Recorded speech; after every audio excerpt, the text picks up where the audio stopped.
everyone, welcome back to my channel. So today I am back with another video, and this time we'll be doing a fill-in of some bling nails. So the first thing that I'm doing is I'm going in with my coarse drill bit to remove the gel polish from her nails. Remember that when you're doing this, you do want to make sure that you use a coarse drill bit, and also to make sure that it's a safety one because it's a little bit too coarse and you will cut someone really easily. So again, make sure that you're using a coarse drill bit, and again, we're just removing the polish or the gel polish from all of the nails. And then also, this is the time to remove any lifting if you have any. As you can see, this nail is lifted a little bit where it looks a little whitish, and you literally just want to gently file that away. You do not want to use a pair of nippers to nip it off, because when you do that, you're lifting the nail even more. So again, make sure that you remove the gel polish from with the drill bit, as well as any lifting that your client may have. So we're going to go ahead and remove all of the gel polish, and then we'll move on to the next step.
And also, you would make sure that you push the cuticles back, which is what I did at the very beginning, but I wasn't recording.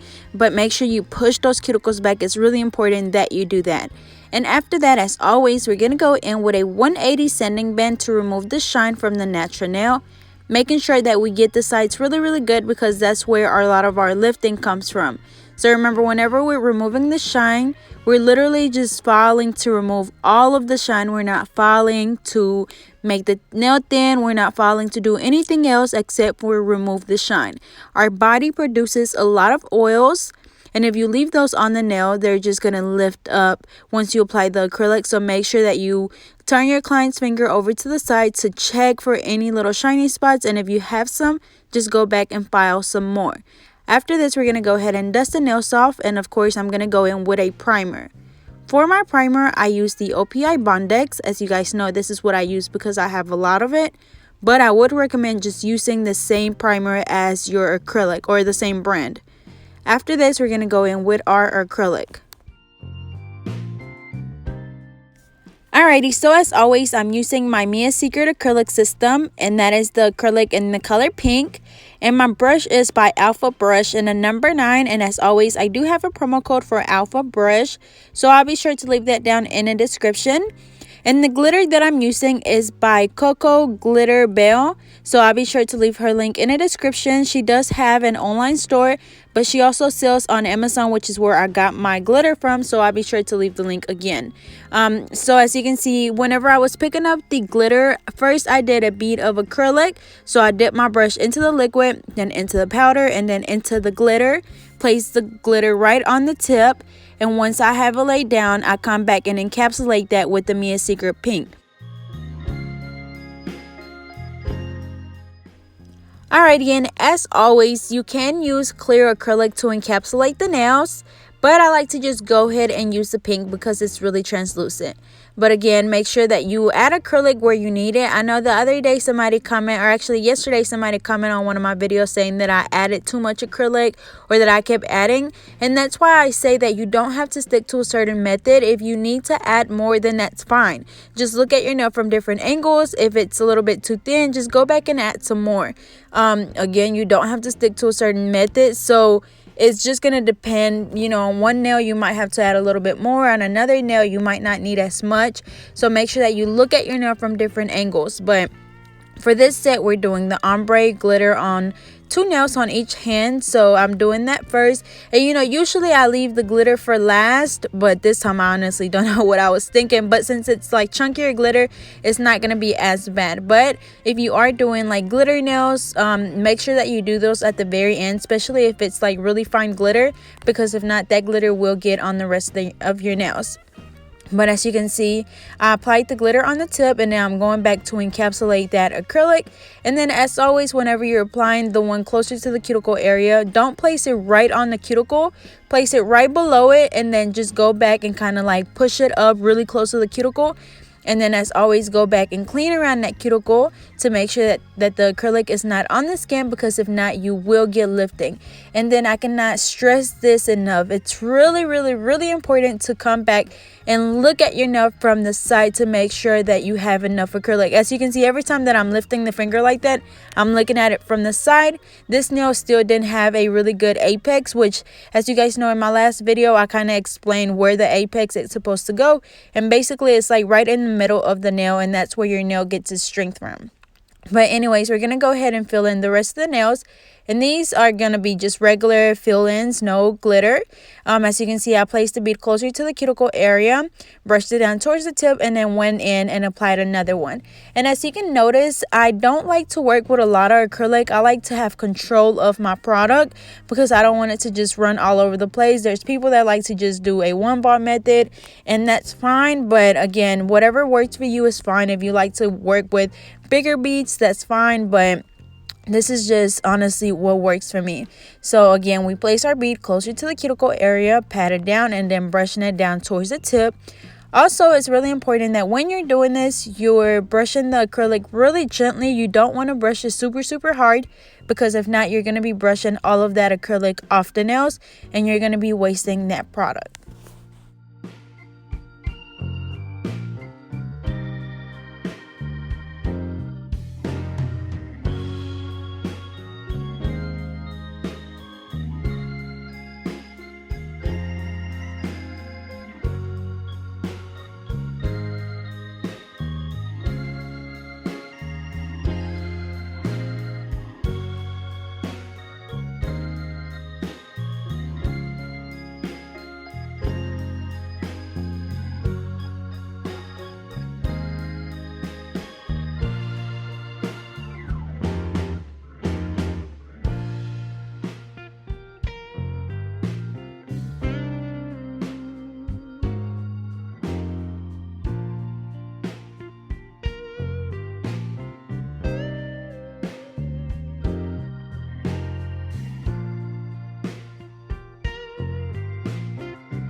Alrighty, so for this hand, I'm going to go ahead and just do the ones without the glitter first.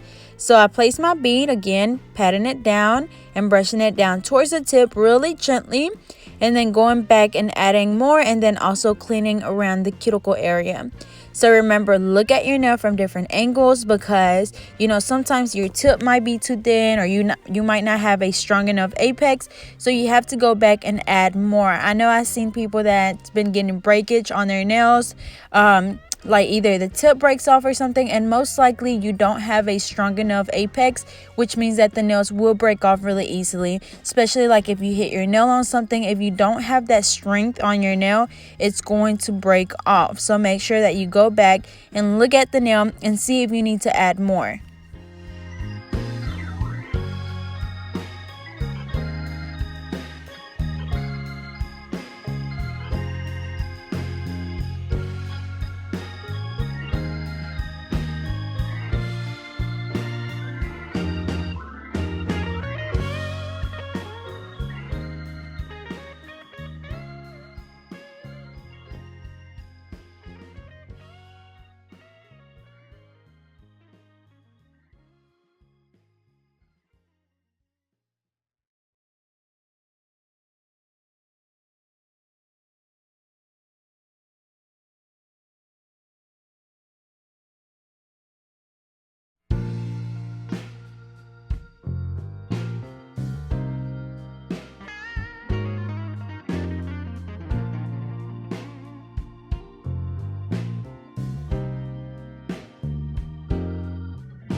Alrighty, so again, the ones with the glitter, we get a bead of acrylic, we dip it into the glitter, and then we place that on the nail, and then we place it closer to the tip, and then just blend it right in the middle to where, you know, it's like an ombre look.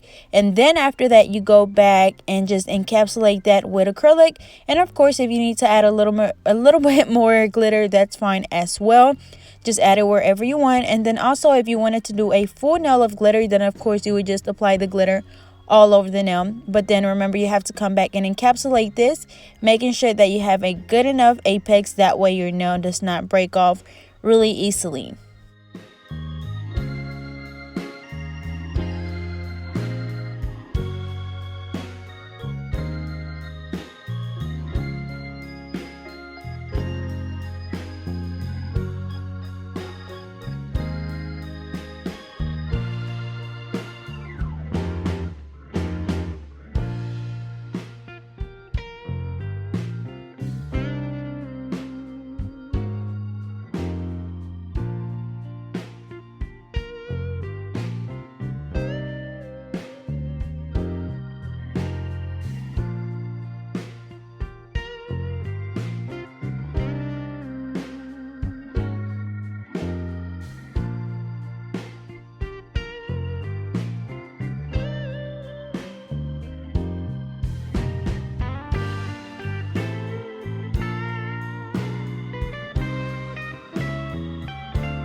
Alrighty, so once we finish applying the acrylic, we're going to go ahead and reshape the nails.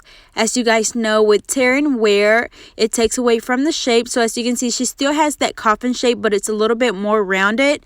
So that's why we have to go back and redefine that shape. And even not even just tear and wear, but also after you apply the acrylic, you guys know that it takes away from your shape too. So this is a step that you do not want to step. I feel like no matter if like the application is not, you know, where you want it to be, if you have a really good shape, it just makes the nails look even better. So remember that when you're doing coffin nails, we file at a 45-degree angle on the sides, and then the free edge at a 90-degree angle to make sure that it's nice and straight. So sorry, my camera went dead, or my phone went dead. So we're going to go ahead and skip over to the filing. So as you can see, I have it really close so you guys can see. But I always start around the cuticle area, going back and forth. I start on the right side, working my way around the left side, and then also filing the rest of the nail. Also remember that if you are a beginner and you still don't have like a really smooth application, you will have to do a little bit more filing, because you will probably have like bumps or lumps, so you'll have to make sure that the nail is nice and even and smooth. But if you're kind of like me and you got your application down packed, then always just make sure that you seal that cuticle area really good. Again, as you can see, I'm just going from the right side, going over to the left side, just going back and forth, and then also filing the rest of the nail to make sure that it's nice and smooth, that you don't have any bumps or lumps or anything.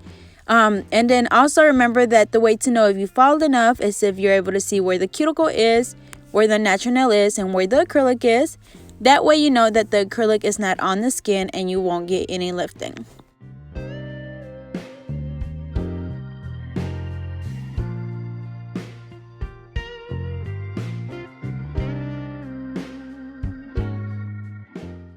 And also, if you are having problems with preventing lifting, I can say that you just need to practice a little bit more.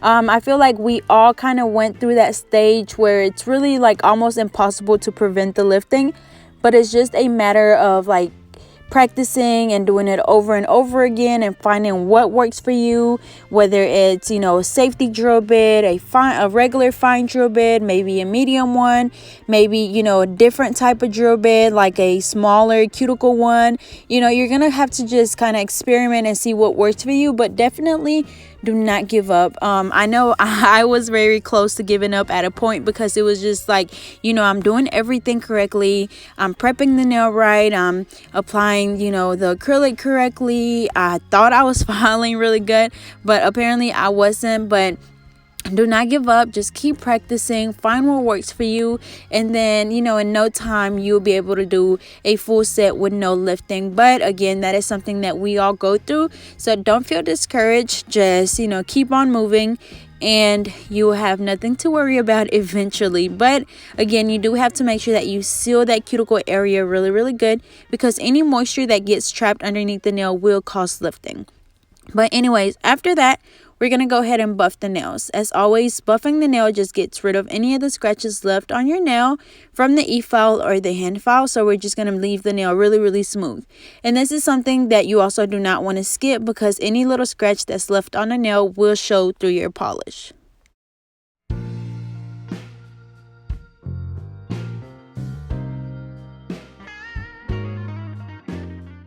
Alrighty, so after this, we're going to go ahead and dust the nails off and wipe them off with an alcohol wipe. And then we're not going to be applying polish, we're just going to be doing some bling. So as always, I'm going to be using my Mia's Secret gel resin. As you guys know, this is the one that I always use. So you just apply it on the nail wherever you want your bling, and then with a wax pencil, just pick up your pieces that you want to use. So as you can see, I'm using some bigger ones right in the middle, and then I'm also going to be using my SS6 and my SS12, and then I'm also going to go back and kind of seal around the big pieces with that same glue to make sure that they stay on really good. And then something else that I want to mention about the bling is that you will have those clients that are rough with their nails and just cannot keep bling on. And then you'll have those other clients that are really good about keeping them, because they either work like, say, at a bank or, you know, at an office, and they're not doing much but typing. And then you have those people that work like at a restaurant or something like that, where they're doing a lot with their hands, like lifting things up. So you're just going to have to find what works for you. And then sometimes clients are going to realize that, hey, you know, maybe with my job I can't have all this bling. So don't get discouraged, you know, if your clients come back and they're missing a few stones. But I know for me, this Mia's Secret gel resin works really good for me, and that's what I've been using for a while. But then also you will have those clients that kind of realize that, hey, you know, like I do too much with my stuff, so I can't wear bling. So then they'll just do like a lot of glitter or something like that, because they just know that it's not going to stay, not because I'm doing something wrong, but because they know what their job requires them to do. So that's just something else that you have to keep in mind whenever you're doing somebody's nails, taking into consideration what they do for a living. But after you apply the bling, as you can see, I spray them with the activator, and then I'm going to go ahead and apply the IBD gel top coat.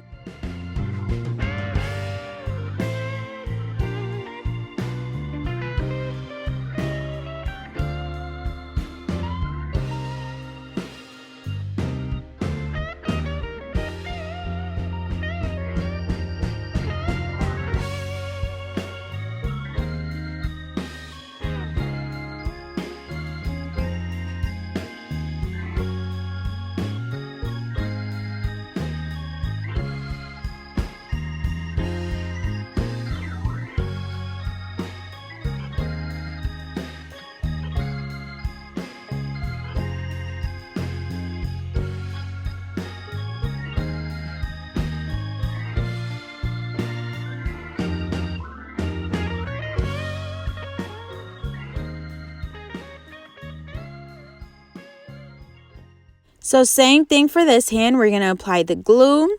We're going to apply the pieces, picking them up with the wax pencil, and then just going back with the glue and sealing around the big pieces to make sure that they stay on really good.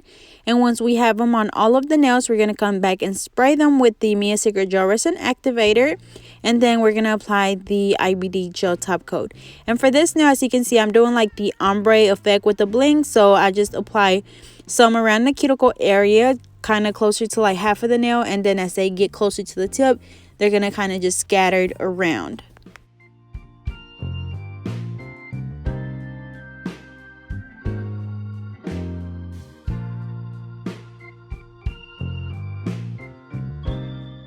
And then for the thumb, I'm going to do some right in the middle wherever the natural nail is.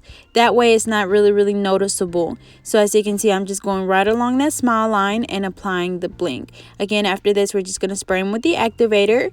As you guys know, the activator is not necessarily required, but I do recommend it because if you're using the Mia Secret Gel Resin, you do notice that it dries a little bit slower because it's a little bit thicker. So with the activator, it kind of just dries instantly. But again, after this, we're going to go ahead and apply the gel top coat.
Alrighty, y'all, so here is the final look. They turned out really pretty. They're really shiny, and that glitter is just so beautiful. So I hope you guys enjoyed. Don't forget to like, comment, and subscribe. Follow me on Facebook and Instagram at GetNail32, and I'll see you guys next time.